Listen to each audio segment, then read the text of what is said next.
राधे राधे, जय श्री कृष्णा। आज हम नाग पंचमी की एक नई कहानी सुनेंगे। आज मैं आपके लिए नाग पंचमी की एक नई कहानी लाई हूँ।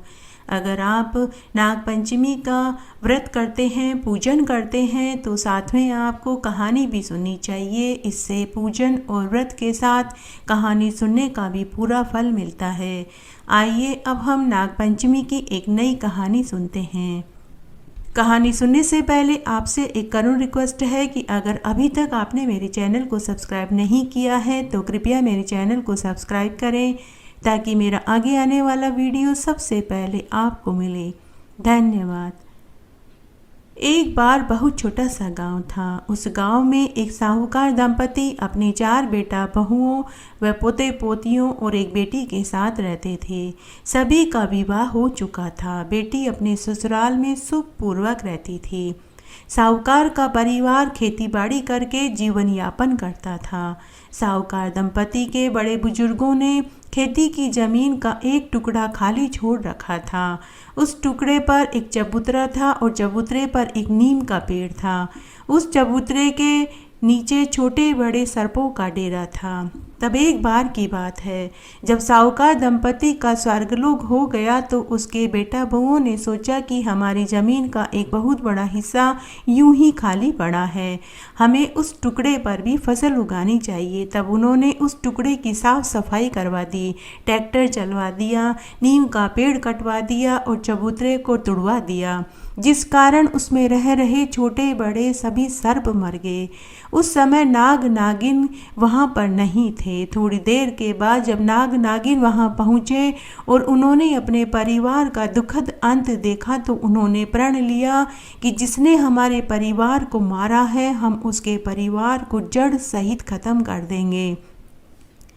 तब नाग नागिन सूंघते सूंघते साहूकार परिवार के घर पहुँचे और साहूकार के 4 बेटे बहुओं और पोते पोतियों को डस लिया और साहूकार की बेटी को डसने के लिए उसके ससुराल की ओर चल पड़े। उस दिन नाग पंचमी का दिन था। साहूकार की बेटी पूजा की थाली, मिठाई, कच्चा दूध, फूल, इत्र लेकर नाग की पूजा करने के लिए जा रही थी। तभी उसे रास्ते में वही नाग का जोड़ा मिला तो साहूकार की बेटी ने पूजा की थाली वहीं रख दी और हाथ जोड़कर बोली कि हे नाग नागिन, आज मेरा नाग पंचमी का व्रत है, मुझे आपकी पूजा करनी है। कृपा करके आप अगर बैठ जाएं तो मैं आपकी पूजा कर लूं। नाग नागिन ने सोचा कि इसे मारने आए थे, कोई बात नहीं, वैसे भी मरने वाले की आखिरी ख्वाहिश तो भगवान भी पूरी करते हैं, हमें इसे पहले पूजा कर लेने देनी चाहिए। तब नाग नागिन कुंडली मार कर बैठ गए। साहूकार की बेटी ने नाग जोड़े की पूजा करी, उन्हें कच्चा दूध पिलाया, मिठाई खिलाई, इत्र सुंघाया, फूल चढ़ाया और फिर स्तुति करने लगी और बोली कि हे नाग देवता, मेरे और मेरे परिवार पर हमेशा अपनी कृपा बनाए रखना। हे नाग देवता, भरा रवे मेरा पीहर सासरा। तब थोड़ी देर बाद नाग नागिन बोले कि पुत्री, तेरे ससुराल का तो हमें मालूम नहीं, लेकिन तेरा मायका खत्म हो चुका है। सुनते ही साहूकार की बेटी पूछने लगी कि हे नाग नागिन, आप ऐसा क्यों बोल रहे हैं।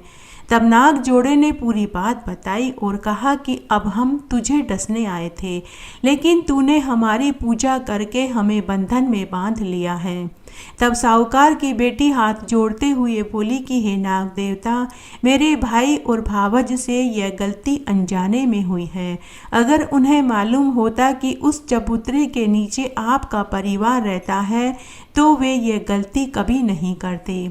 हे नाग नागिन, मैं आपको वचन देती हूँ कि वह स्थान आपके लिए सुरक्षित रहेगा। हे नाग देवता, अगर मैंने अपने नाग पंचमी की पूजा व्रत निष्काम भाव से किया है तो कृपया आप मेरे भाई, भावज, भतीजा और भतीजियों को पुनः जीवन दान दे दीजिए।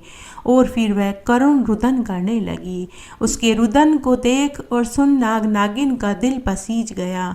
उन्होंने कहा कि हे पुत्री, जैसे हम अपने परिवार के विछोह से दुखी हैं, वैसे हम तेरे दुख को समझ सकते हैं। तेरे दुख का अंदाजा भी लगा सकते हैं।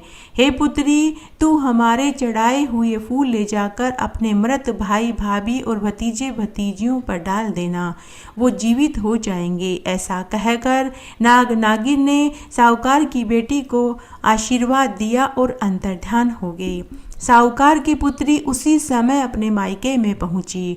उसने पूजा के फूल उनके ऊपर डाले तो वे सभी आंखें मलते हुए, अंगड़ाई लेते हुए उठकर खड़े हो गए। तब बहन ने अपने भाइयों और भाभियों को पूरी घटना बताई। सुनकर सभी को महान दुख हुआ।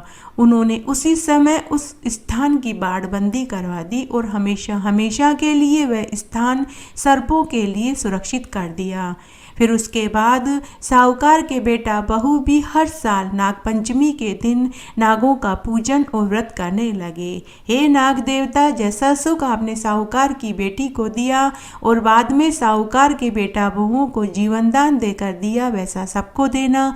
कहानी कहने वाले को, सुनने वाले को और हुक्कारा भरने वाले को। घटती हो तो पूरी हो, पूरी हो तो परवान चढ़े, भूले बिसरे नाम तेरे भंडार में भरे। इस तरह आज मैंने आपको नागपंचमी की एक नई कहानी सुनाई। आशा करती हूँ यह आपको ज़रूर पसंद आएगी।